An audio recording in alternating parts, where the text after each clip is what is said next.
تو یہ بہت غیر معمولی جو ہے غزوہ تھا، غزوہ احزاب. اسی لیے اس غزوے کے بعد اس حوالے سے اللہ تعالیٰ نے اپنی کمنٹری ارشاد فرمائی، وہ سورۃ الاحزاب میں آئی، اور اسی نسبت سے اس کا نام سورۃ الاحزاب ہے.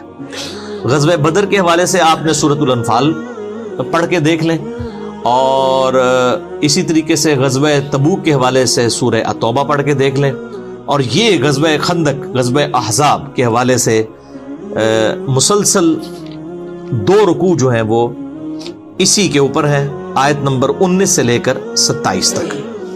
تو اس کا پس منظر بھی آپ سمجھ لیں کہ غزوہ احد میں مسلمانوں کی جو 3 ہجری کے اندر واضح جو فتح تھی وہ شکست میں بدل گئی، صرف چند لوگوں کے ڈسپلن لوز کرنے کی وجہ سے، اور اس کی وجہ سے تھوڑا سا کافروں کو حوصلہ پیدا ہو گیا. لیکن نبی صلی اللہ علیہ وآلہ وسلم نے فوراً ہی اس کو اوور کم کر لیا، اور غزوہ احد سے جب واپس جا رہے تھے ابو سفیان اور اس کی پارٹی کے لوگ، اس وقت تک وہ مسلمان نہیں ہوئے تھے، تو آپ صلی اللہ علیہ وآلہ وسلم نے اصحاب رسول کو پیچھا کرنے کے لیے بھی بھیجا تاکہ ان کے اوپر ڈیٹرنس قائم رہے. اب اسی دوران جو مدینے میں یہودیوں کے قبائل آباد تھے، بیسیکلی 3 بڑے قبائل تھے یہودیوں کے. ایک تھا بنو قینقاع جو کہ خیبر کے اندر آباد تھا، اور دوسرا بنو نضیر، نون ضاد یا را، اردو میں نزیر بھی کہہ سکتے ہیں. یہ مدینے کے اندر آباد تھا، لیکن یہ آئے دن جو ہے وہ یعنی مسلمانوں کے خلاف سازشیں کرتے رہتے تھے. تو اس کا جو سردار تھا حیی ابن اخطب، یہ وہی ہے جن کی بیٹی ہیں سیدہ صفیہ رضی اللہ تعالی عنہا وسلام اللہ علیہا، جو ام المؤمنین ہے. تو وہ نبی صلی اللہ علیہ وسلم کی بیوی بعد میں بنی. ان کے اوپر بھی میرا پورا کلپ جو کافروں کے اعتراضات ہیں سیدہ صفیہ کے نکاح کے حوالے سے، وہ آپ لکھیں تو میرا یوٹیوب کے اوپر کلپ بھی کھل جائے گا. تو حیی ابن اخطب جو ہے بنو نزیر کا سردار تھا، یہ آئے دن مسلمانوں کو یعنی آپ کہیں کہ کچھ نہ کچھ انگیج کر کے رکھتے تھے، سازشیں کرتے رہتے تھے. تو آپ صلی اللہ علیہ وآلہ وسلم نے ایز اے لاسٹ ریزارٹ ان کو پہلے تو سمجھایا کہ ایک طرف تم نے جو ہے میثاق مدینہ کیا ہوا ہے، اوپر سے جو ہے تم اندر سے ہی مسلمانوں کی جڑیں کاٹ رہے ہو. الٹیمیٹلی آپ صلی اللہ علیہ وآلہ وسلم نے باقی لوگوں سے، باقی قبیلوں سے جو معاہدے تھے ان کے ساتھ ڈسکشن کرنے کے بعد ان کو جو ہے وہ شہر بدر کر دیا، مدینہ شریف سے نکال دیا. اب یہ بھی جا کے خیبر کے یہودیوں کے ساتھ، بنو قینقاع کے ساتھ جا کے آباد ہو گئے. اور تیسرا قبیلہ جو تھا وہ بنو قریظہ تھا، اور وہ مدینے کے اندر ہی آباد تھا. ان کے ساتھ مسلمانوں کا معاہدہ تھا اور وہ اس معاہدے کی پاسداری بھی کیا کرتے تھے. ان کو مدینے سے نہیں نکالا گیا. بنو نزیر کو نکال دیا گیا. بنو قینقاع جو ہے وہ پہلی خیبر میں آباد تھے. ان کی تو شامت پھر آئی نا 7 ہجری کے اندر غزوہ خیبر میں، اور ان کا بھی سارا اللہ تعالیٰ نے مسلمانوں کو فتح بھی دے دی ان کے اوپر. بہرحال یہ جب باہر چلے گئے، انہوں نے باہر سے سازشیں کرنا شروع کر دی. جو مشرکین عرب کے قبیلے تھے، بنو اسد، بنو غطفان اور دوسرے قبائل کے ساتھ، اور ادھر سے جو ہے وہ ابو سفیان اور ان لوگوں کو خطوط لکھ کے کہ جی ایک بار ہم سب کے سب جمع ہو کے مسلمانوں کو، چونکہ ان کو نظر آ رہا تھا اب یہ نئی ایک پاور لانچ ہو رہی ہے، اور قبائلی سسٹم کے اندر وہ ہر قبیلہ جو اپنی پاور کو قائم رکھنا چاہتا تھا. انہوں نے کہا یہ تو اب ایک اس اتنے ڈائنامک انداز میں پاور لانچ ہو رہی ہے، اور یہاں پہ جو سردار ہے وہ صرف سردار نہیں ہے بلکہ اس کے لیے لوگ جان چھڑکتے ہیں، اس کو پیغمبر مانتے ہیں اللہ کا، سیدنا محمد رسول اللہ صلی اللہ علیہ وآلہ وسلم کو. انہوں نے کہا جی ایک آخری کوشش کرتے ہیں مسلمانوں کا جو ہے نا یہ معاملہ جو ہے ہمیشہ کے لیے ختم کر دیا جائے. تو انہوں نے بنو نزیر نے، بنو نضیر، انہوں نے سازشیں کرنی شروع کر دی مسلمانوں کے خلاف، اور مشرکین عرب کو بھی اکٹھا کر کے، اسی لیے اسے غزوہ احزاب کہا جاتا ہے. اس میں 1 درجن سے زیادہ جو ہے عرب کے قبائل جو ہیں وہ شامل ہوئے مسلمانوں کے خلاف. يا معشر قريش، لئن اختلفنا في الدين فإننا نجتمع على عدو واحد محمد وأصحابه. اب ظاہر ہے کہ نبی صلی اللہ علیہ وآلہ وسلم ایک صرف ریلیجس لیڈر نہیں تھے، آپ ایک بہت اچھے پولیٹیشین بھی تھے اور ایک بہت اچھے فوجی جرنیل بھی تھے، اور آپ صلی اللہ علیہ وآلہ وسلم سارے معاملات کو پیرلل میں لے کے چل رہے تھے. آپ کو پتہ چل گیا کہ یہ ساری سازشیں کر رہے ہیں. أما غطفان فعاقدناهم على أن يمدونا ب6,000 مقاتل ونعطيهم كل تمر خيبر لسنة واحدة، فقبلوا منا وقد قلنا فقولوا.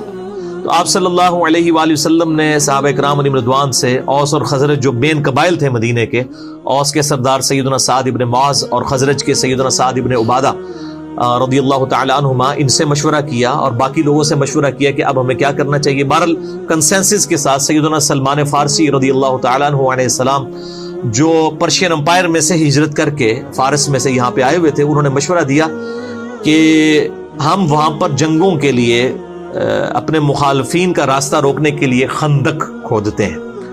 تو خندق کھود کر مدینہ کا دفاع کیا جائے، مدینے سے باہر نکل کے ان سے نہ لڑا جائے، کیونکہ یہ تعداد میں وہ 10,000 کے قریب تھے، مسلمان تو صرف 3,000 تھے.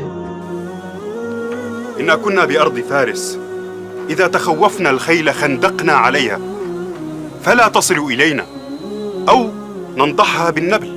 تو ان 10,000 کا مقابلہ اس طریقے سے کرنا بہت مشکل ہے، اور پھر جغرافیکلی جو ہے وہ آپ سمجھ لیں کہ ان کی لوکیشن ایسی تھی مسلمانوں کی مدینہ شریف کی کہ شمال کی طرف ہی خندق کھودنی پڑی.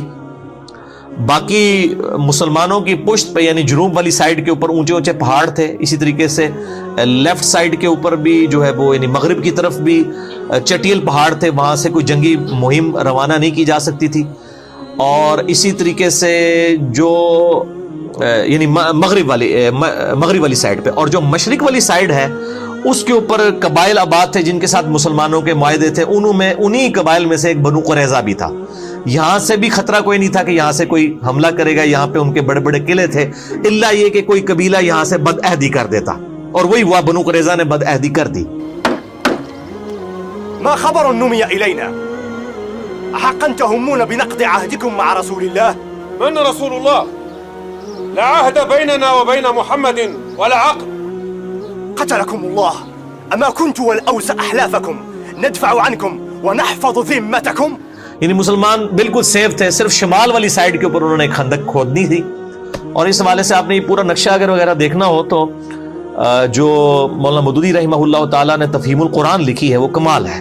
انہوں نے ساتھ ساتھ ساری چیزیں یہ اس کانٹیکسٹ میں بیان کی ہیں. اور اگر آپ نے پریکٹیکلی چیز دیکھنی ہے تو عمر سیریز دیکھیں. میں بار بار کہتا ہوں قطر والوں نے اتنا بڑا کام کر دیا ہے کہ پوری اسلامک ریولوشن نبی صلی اللہ علیہ وآلہ وسلم کے اعلان نبوت سے 6 سال قبل سے سٹارٹ کر کے سیدنا عمر رضی اللہ تعالیٰ عنہ علیہ السلام کو سینٹرڈ کرتے ہوئے رومن اور پرشین امپائر کے گرنے تک ٹل سیدنا عمر کی شہادت تک، یہ پوری ویڈیو ریکارڈنگ 30 ایک ساتھ میں عمر سیریز انگلش سب ٹائٹل کے ساتھ آ چکی ہے. بلکہ ایک ادھ کلپ ہم نے جو ہے وہ اردو میں بھی اس کو سب ٹائٹل کے ساتھ چڑھایا تھا. یوٹیوب والے تو اس کو بین کر دیتے ہیں کاپی رائٹس کی وجہ سے. باقی فیس بک پہ الحمدللہ ملینز آف پیپل تک وہ ہمارا کلپ پہنچا ہے. اور وہ ایک واقعہ سیدنا عمر کی زندگی کا ہم نے اس میں جو ہے وہ اسی میں سے فلم میں سے نکالا تھا. بہت کمال کام کیا. اور اس فلم کے جو کنسلٹنٹ کوئی عام نتھو خیرے لوگ نہیں ہیں، بلکہ انٹرنیشنل لیول پہ جو مسلمانوں کے علماء ہیں، یوسف القرضاوی صاحب مفتی اعظم قطر، 90 سال کے قریب ان کی عمر ہے. مولانا مودودی رحمہ اللہ تعالیٰ کا جنازہ بھی انہوں نے پڑھایا تھا. اور ان کے شاگرد ہیں ڈاکٹر علی سلابی، جنہوں نے سیدنا ابوبکر، عمر، عثمان و علی رضی اللہ عنہم اجمعین پہ اتنی موٹی جو ہے عربی میں کتابیں ان کی بایوگرافی پہ لکھی ہیں. اور آج دارالاسلام پبلیکیشن انہی کتابوں کو اردو میں ٹرانسلیٹ کر کے وہ مارکیٹ میں لے کے آئے. ڈاکٹر علی سلابی، ان کی عمر تقریباً 55 سال کے قریب ہے. یہ یوسف القرضاوی کے شاگرد ہیں.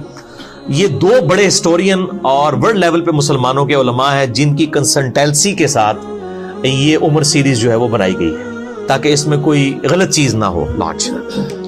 بہرحال اس میں یہ پوری ریولوشن آپ کو نظر آئے گی. اور یہ غزوہ خندق والا معاملہ بھی انہوں نے پورے کا پورا اس میں یعنی فلمایا ہے. تو سیدنا سلمان فارسی رضی اللہ تعالیٰ عنہ علیہ السلام کے مشورے کے ساتھ خندق کھودی گئی. کافی چوڑی خندق تھی. ایون یعنی گھوڑے کو بھی اگر کوئی ضرب لگا کے بھگا کے بھی اس کو پار کرنا چاہتا تو پار نہیں کر سکتا تھا. اور آج بھی مدینہ شریف میں اس خندق کے کچھ آثار موجود ہیں.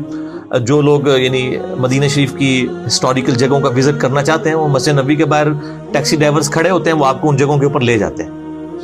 ابھی بھی اس خندق کے کچھ آثار باقی ہیں.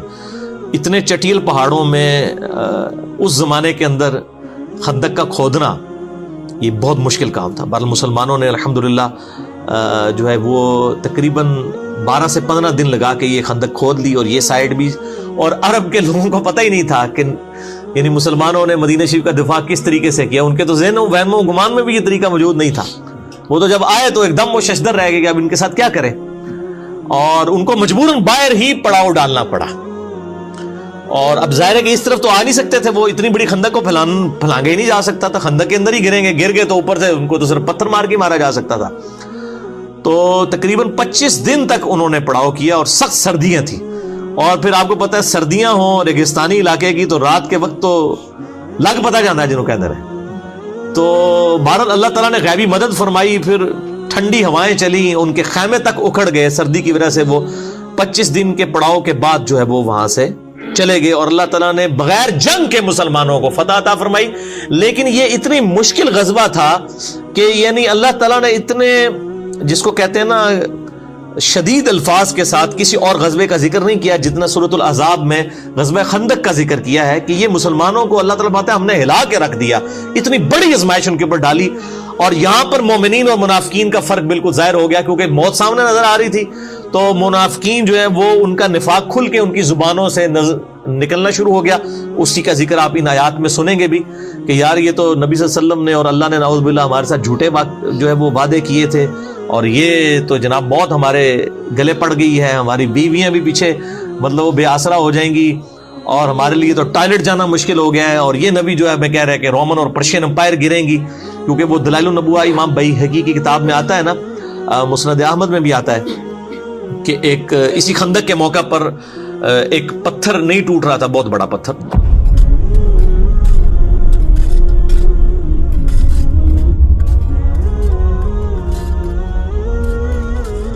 غلظت علي هذه الصخرة فلا يبلغ منها هذا المعول.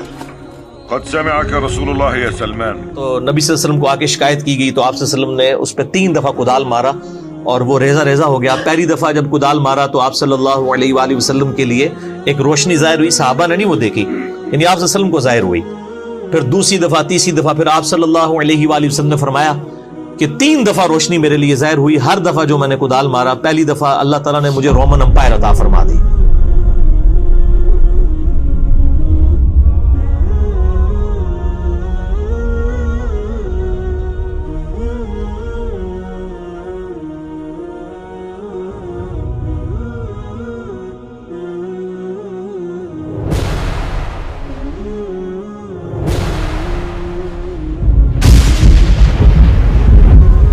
اس کے خزانے جو ہیں وہ اللہ تعالیٰ نے مجھے عطا فرما دیے. دوسری دفعہ مارا فرمایا اللہ نے مجھے پرشیا بھی عطا فرما دیا، دوسری سپر پاور بھی گئی. اور تیسری دفعہ فرمایا اللہ نے مجھے یمن بھی عطا فرما دیا. اور منافقین جو تھے اوپر سے کلمہ گو مذاق اڑا رہے تھے کہ ہم تو ٹائلٹ جانے سے مجبور ہوئے ہیں، اور یہ پیغمبر ان کو کہہ رہا ہے کہ رومن اور پرشین امپائر گرے گی. یہاں تو یہ ان عرب کے قبائل کا مقابلہ نہیں کر پا رہے، تو یہ رومن اور پرشین امپائر کیسے یعنی گرائیں گے؟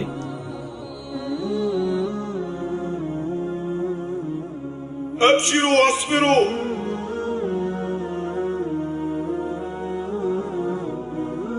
فوالله ما يبلغ القوم منا شيئا فإن رسول الله قد ضرب صخرة مستغلظة 3 ضربات لمعت معها 3 برقات وكان يبتسم في كل مرة.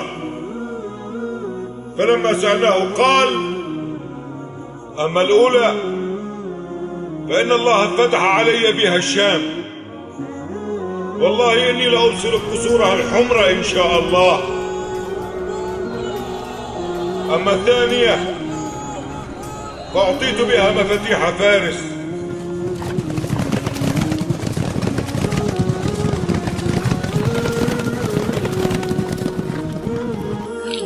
أخيرا الحيرة. اللهم أنجز وعدك ووعد رسولك. فوالله لقد سمعته يبشر بها أول ما جهر بدين الله وهو مستند بظهره إلى الكعبة يد الناس وهم بين مصدق ومكذب ومستهزئ. ولم يخطر لي على بال عندئذ أنني سأكون أول من يشهدها وأن الله يرويها. اللهم منك العفو على ما فات مني ولك الحمد على ما أعطيت. والله إني لأبصر قصر المدائن الأبيض. وأما الثالثة فأعطيت بها مفاتيح اليمن والله إني لأبصر أبواب صنعاء من مكاني هذا، فإن كنتم مؤمنين حقا وصدقتم رسولكم فما يغركم اليوم ما تلقون، وقد علمتم علم اليقين ما جعل الله لكم في قابل الأيام. صدق عمر والله لقد كان الذي قال. حالانکہ یہ 5 ہجری کا واقعہ ہے، 12 سال کے اندر رومن اور پرشین امپائر گر گئی تھی. یہ اللہ تعالیٰ کی ایک غیر معمولی مدد تھی نبی صلی اللہ علیہ وآلہ وسلم اور آپ کے جانثار صحابہ کرام علیہم رضوان کے ساتھ. تو بہرحال اس خندق کو کراس نہیں کر سکتا تھا.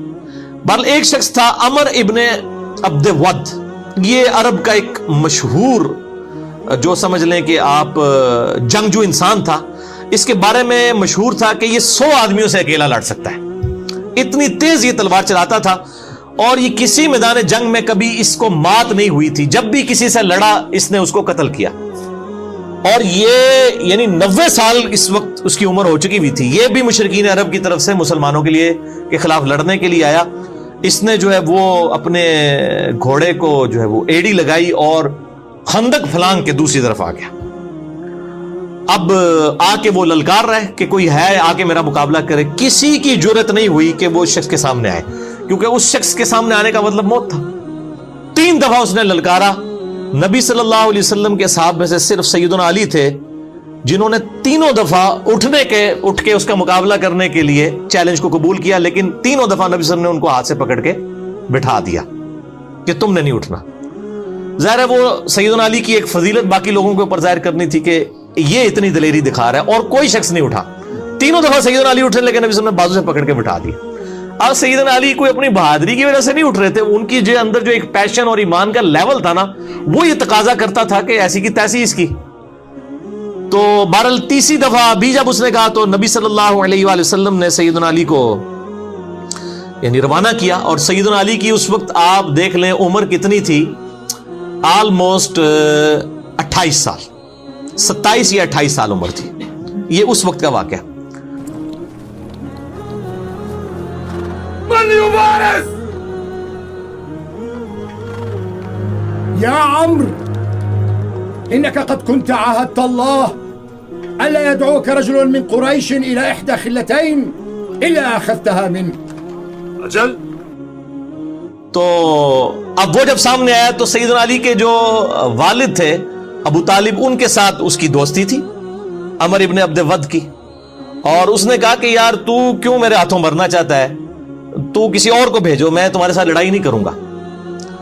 تو سیدنا علی نے کہا کہ نہیں میں تیار ہوں، جب تم نے چیلنج کیا تو میں مقابلے کے لیے آ گیا ہوں. تو اس نے کہا کہ میں ہر شخص کو جو ہے نا وہ 3 دفعہ مہلت دیتا ہوں اس حوالے سے کہ وہ اپنی 3 کوئی موت سے پہلے خواہشات کا اظہار کرتے، کیونکہ اس نے مرنا تو ہے میرے ہاتھوں، تو 3 خواہشات کا اظہار کر سکتا ہے، تو میں اس کی 3 خواہشات پوری کرتا ہوں.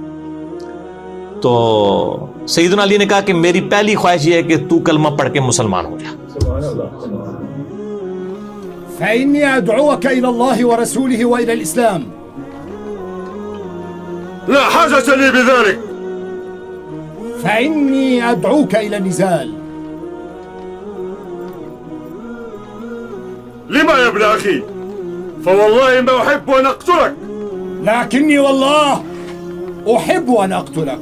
ٹھیک ہے، یہ دیکھیں نا تربیت کیا ہوئی ہے. غزوہ خیبر کے موقع پر بھی جب سیدنا علی کو نبی صلی اللہ علیہ وسلم نے بھیجا تو اس وقت بخاری مسلم میں آتا ہے کہ علی پہلے ان کو دعوت دینا، اگر تیری وجہ سے ایک شخص کو بھی ہدایت مل گئی تو تیرے لیے سرخ اونٹوں سے بہتر ہے. تو عمر ابن عبد ود نے کہا کہ نہیں میں تو ایمان تو نہیں قبول کروں گا. تو دوسرا سیدنا علی نے کہا کہ دوسری میری خواہش یہ ہے کہ تم لوگ واپس چلے جاؤ، کیوں لڑائی کے اوپر آمادہ ہوتے ہو اور اپنے آپ کو بھی مشکل میں ڈالا ہوا ہے، ہمیں بھی مشکل میں ڈالا ہے، واپس چلے جاؤ. تو اس نے کہا ہم تو لڑنے کے لیے آئے، واپس کیوں جائیں. اور تیسری خواہش پھر سیدنا علی نے کہا کہ میرے ساتھ لڑائی کرنے کے لیے تیار ہو جاؤ. یہ تیسری خواہش سیدنا علی نے کی. ٹھیک ہے، تو بہرحال ایک وار کے اندر ہی اس کا کام تمام کر دیا سیدنا علی رضی اللہ تعالیٰ عنہ نے، اور اس کو جہنم واصل کر دیا عمر ابن عبد ود کو. یہ بہت بڑا ایک واقعہ تھا، اور اس کی اتنی ڈیٹرس پڑی مشرکین عرب کے اوپر کہ ان کے پاؤں پھر لڑکھڑا گئے، پھر کسی نے جرت نہیں کی دوبارہ خندق کو کراس کرنے کی. کیونکہ ظاہر ہے جب ان کا سب سے بڑا جرنیل جس کے اوپر ان کو مان تھا تو وہ ایک 27 سال کے لڑکے کے ہاتھوں مارا جاتا ہے، ظاہر ایک ینگ ایج کا بندہ. تو وہ پھر اللہ تعالیٰ کی طرف سے غیبی مدد بھی آ گئی. یعنی موسم کی سردی، پھر خیموں کی وجہ سے اکھڑنا، خیموں کا اکھڑنا، ہواؤں کے چلنے کی وجہ سے یہ سارے کے سارے معاملات ہوئے. اسی دوران اللہ تعالیٰ نے غیبی مدد مسلمانوں کے ساتھ اس حوالے سے کی کہ بنی جو غطفان تھا اس میں سے ایک شخص تھا نعیم بن مسعود رضی اللہ تعالیٰ عنہ علیہ السلام، انہوں نے اسلام قبول کر لیا.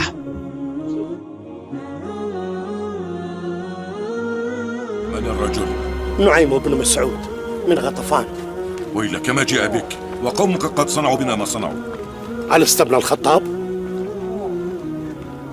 خذني إلى رسول الله. كيف قلت؟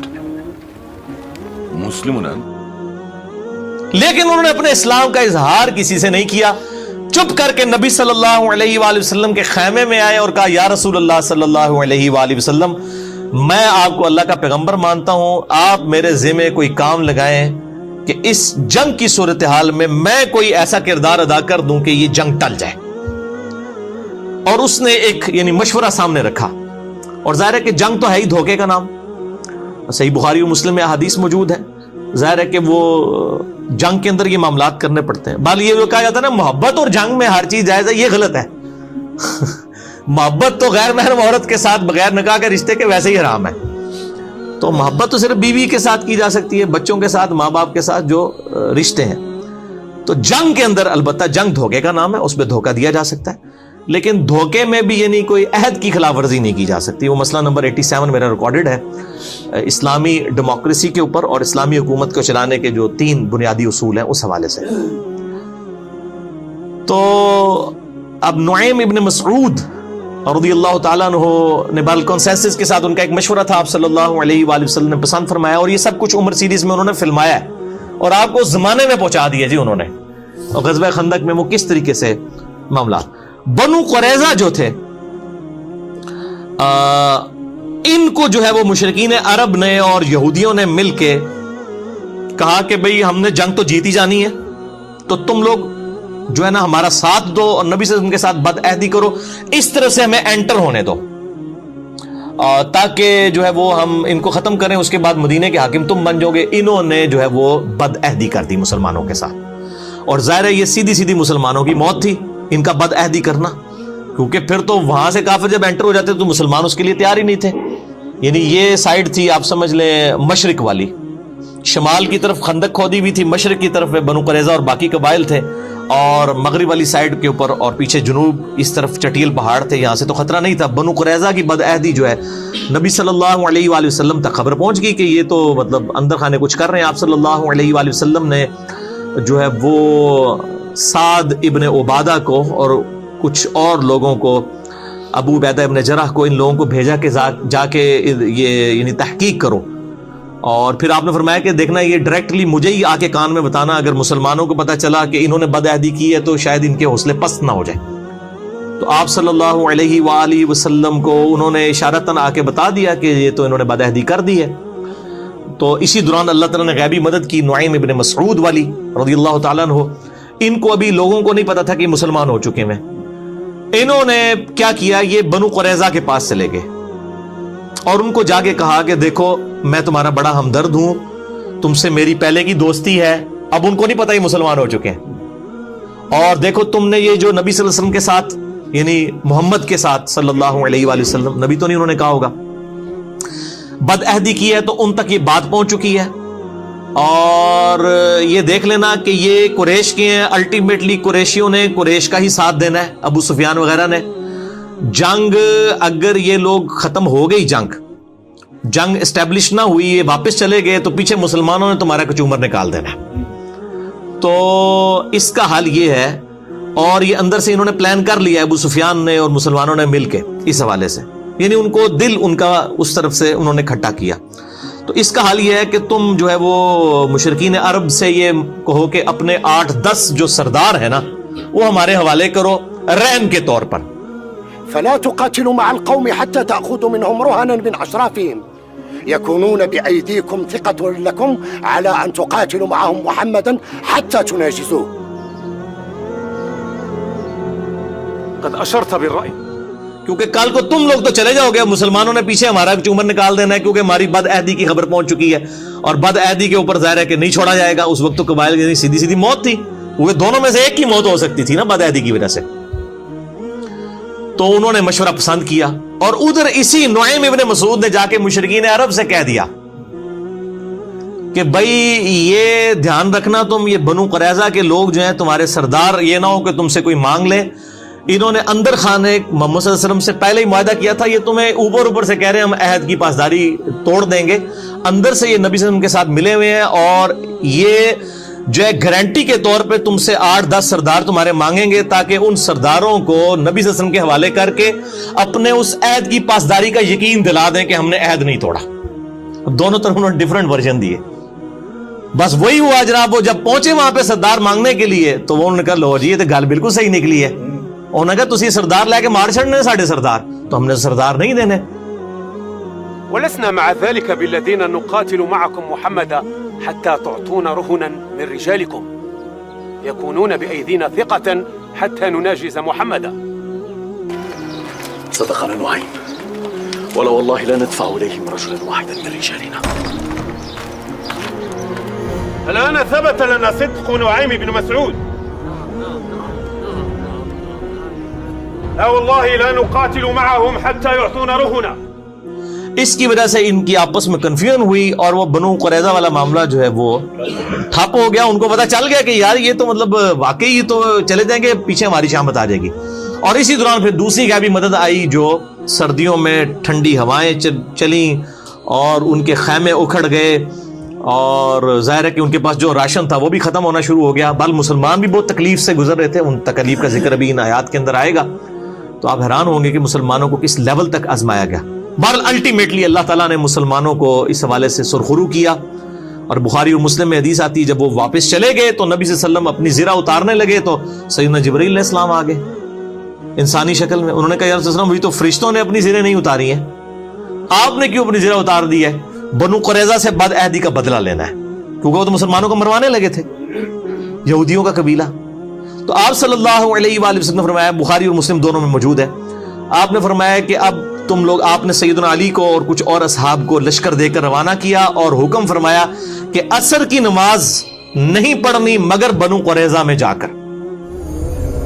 يا معشر المسلمين يا معشر المسلمين إن الله قد أمر نبيه ألا يضع السلاح حتى يسير إلى بني قريظة. من كان سامعا مطيعا فلا يصلين العصر إلا في بني قريظة. اور یہ وہی حدیث ہے جس میں نے پہلے بھی کئی دفعہ بیان کیا کہ صحاب کے 2 گروہ ہو گئے, عصر کی نماز قضا ہو رہی تھی, کچھ لوگوں نے راستے میں پڑھ لی, کچھ لوگوں نے وہاں جا کے مغرب کے وقت میں عصر پڑھی کہ نبی علیہ السلام کا حکم تھا. بیسیکلی تو آپ یہ کہنا چاہ رہے تھے جلدی وہاں پہنچو, لیکن بعد میں آپ صلی اللہ علیہ وآلہ وسلم نے کسی کو کوئی اس پہ قدغن نہیں لگائی. جنہوں نے ظاہری حدیث کے اوپر الفاظ پہ عمل کیا ان کو بھی مطلب ان پہ بھی کوئی گرفت نہیں کی, اور جنہوں نے اس کی تھیم کو فالو کیا کہ راستے میں نماز پڑھ لی اور قضا نہیں ہونے دی, ان کو بھی کچھ نہیں کہا. بہرحال وہاں پر پہنچ گئے. اب بنو قریظہ کے لوگ, اب ظاہر ہے ان کو پتا تھا انہوں نے کیا حرکت کی ہوئی ہے. انہوں نے کہا کہ ہمیں نبی صلی اللہ علیہ وآلہ وسلم کا فیصلہ قبول نہیں ہے, ہمارے ساتھ اگر کوئی ثالثی والا کردار کرنا ہے اس حوالے سے تو سعد ابن معاذ جو اوس کے سردار ہیں, چونکہ وہ مدینے کے رہنے والے تھے, ان کے ساتھ ان کی دوستی بھی تھی زمانے جاہلیت کی. انہوں نے کہا کہ سعد ابن معاذ ہمارے لیے لینیٹ ویو رکھیں گے, حالانکہ وہ نبی صلی اللہ علیہ وآلہ وسلم سے فیصلہ کرواتے تو شاید ساروں کو ہی چھوڑ دیا جاتا, زیادہ زیادہ شہر بدر کر دیا جاتا ان کو. آپ صلی اللہ علیہ وآلہ وسلم کی طبیعت میں شفقت کا پہلو غالب تھا. بالوں نے خود اپنی موت کو آواز دی. سعد ابن معاذ جو تھے ان کو اس دوران گھٹنے میں تیر لگا ہوا تھا, بل وہ اسی حالت میں, اور اسی میں انہوں نے دعا کی تھی کہ اے اللہ اگر آج کے بعد مشرکین عرب مسلمانوں پر چڑھائی نہیں کریں گے تو اے اللہ اسی زخم کو میرے لیے کھول دے اور شہادت کا باعث بنا دے کہ میں نے نبی صلی اللہ علیہ وسلم کا جتنا دفاع کیا اس حوالے سے مشرکین عرب کے خلاف میں نے جو ہے وہ حضور کا ساتھ دیا. اور یہی وہ شخص ہے سعد ابن معاذ جس کی وجہ سے مدینے میں نبی صلی اللہ علیہ وسلم اسٹیبلش ہوئے تھے. دعوت اللہ ان ابقى شيئا من حرب قریش ان يبقيني لها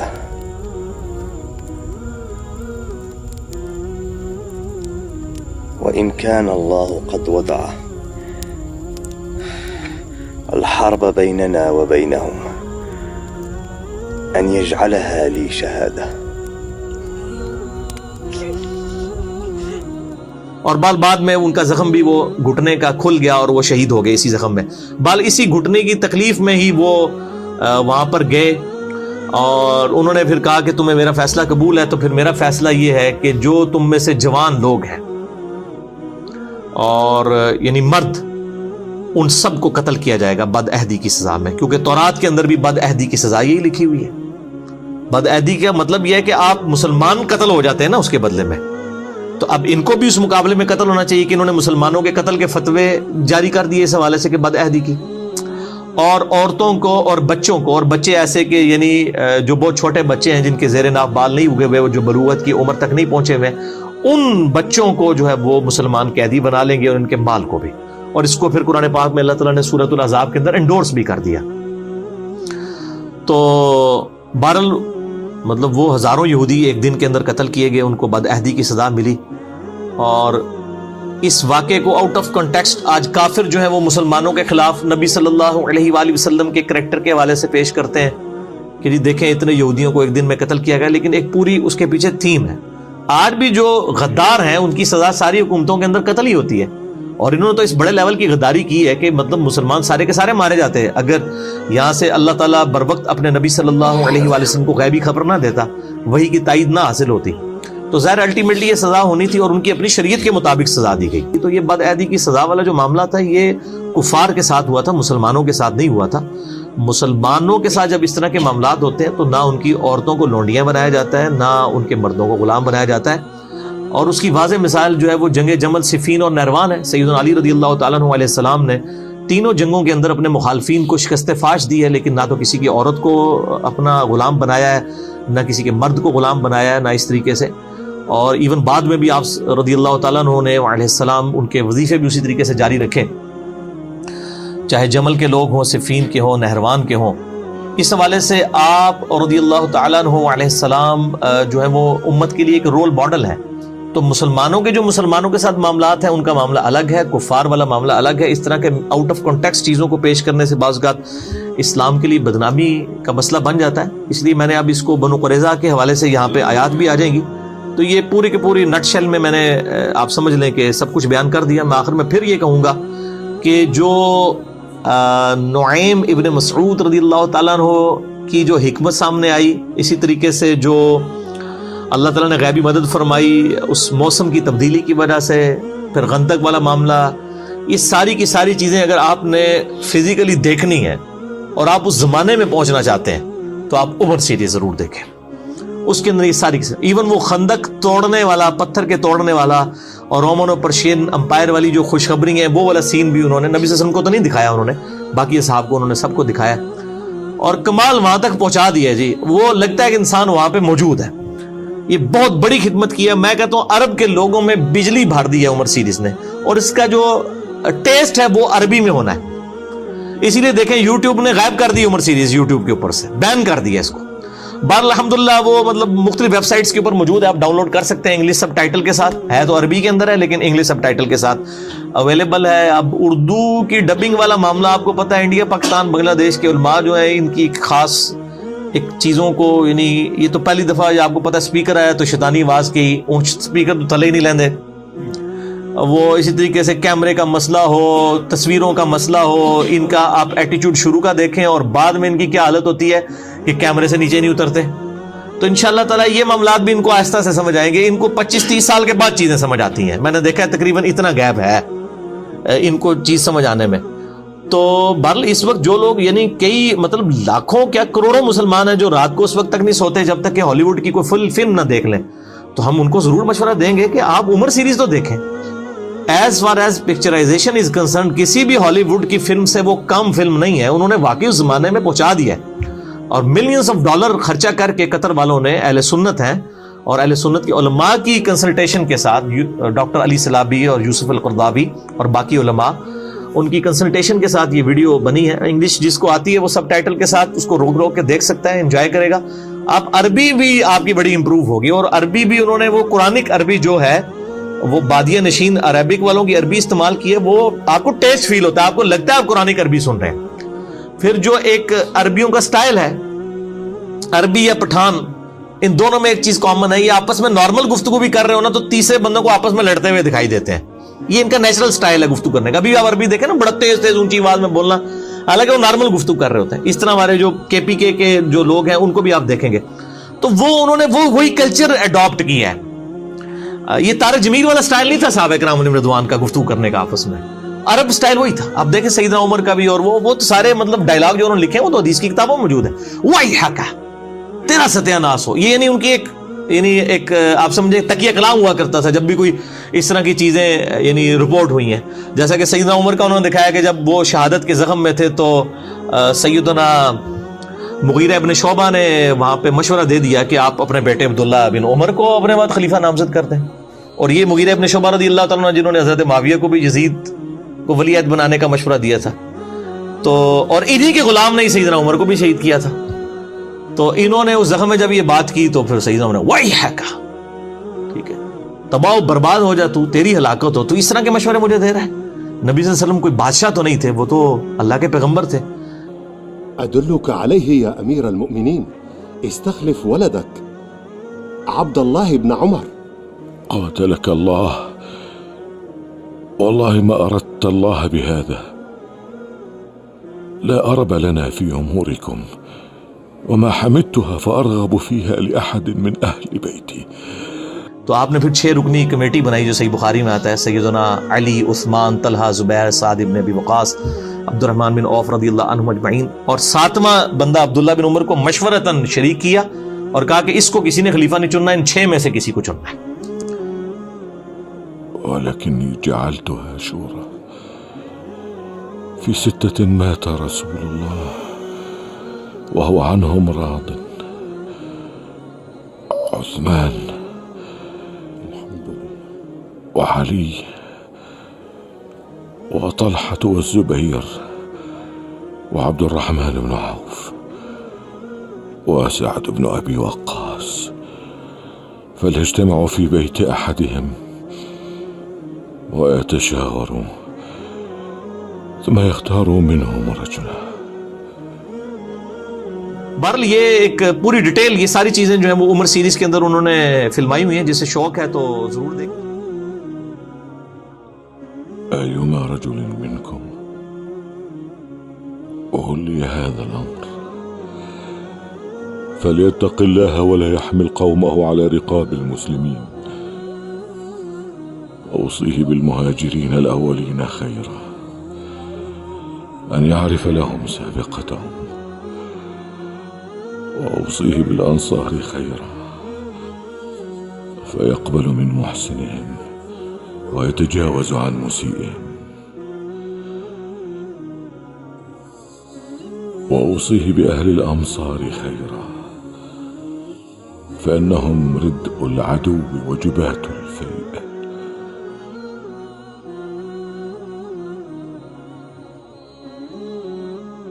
وأوصيه بأهل البادية خيرا فإنهم أصل العرب ومادة الإسلام. وأوصيه بأهل الذمة خيرا أن يقاتل من ورائهم ولا يكلفهم فوق طاقتهم.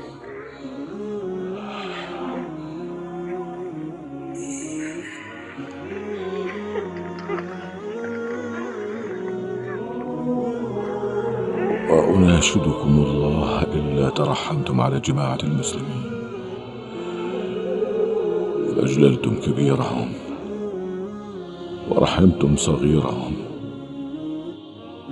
ووقرتم عالمهم، ولا تضربوهم فيذلوا ولا تستأثروا عليهم بالفيء فيغضبوا، ولا تجعلوا المال دولة بين الأغنياء منكم، ولا تغلقوا أبوابكم دون الناس فيأكل قويهم ضعيفهم. هذه وصيتي إلى من يخلفني.